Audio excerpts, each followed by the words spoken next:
Our movements must stay rooted in the people, not politics. It's time for workers to start winning again.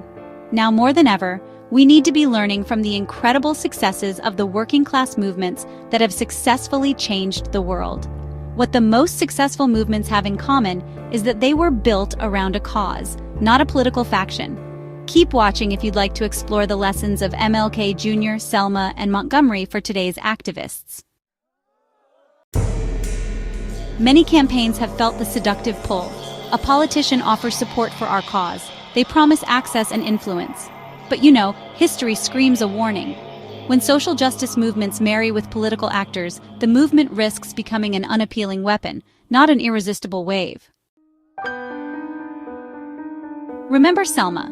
When John Lewis and Hosea Williams led marchers across the Edmund Pettus Bridge in 1965, they weren't carrying party banners. They carried a universal truth, the sacredness of the vote.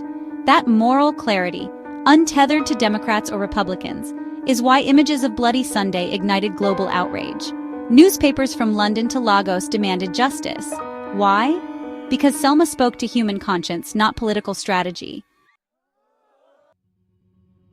When politicians infiltrate movement leadership, the goal often shrinks from transforming society to just winning an election for a political win. Fully fledged support is, siphoned off for the party.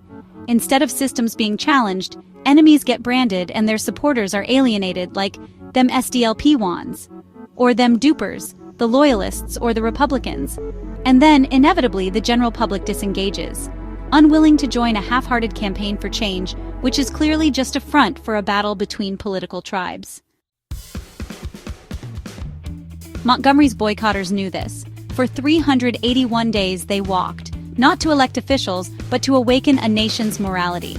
When white supremacists bombed Martin Luther King Jr.'s home, he told crowds, "We must meet hate with love."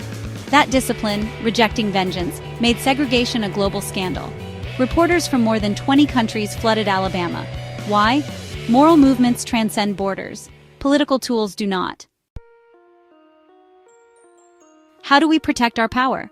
First, keep politicians out of leadership. Let them amplify, not steer the fight.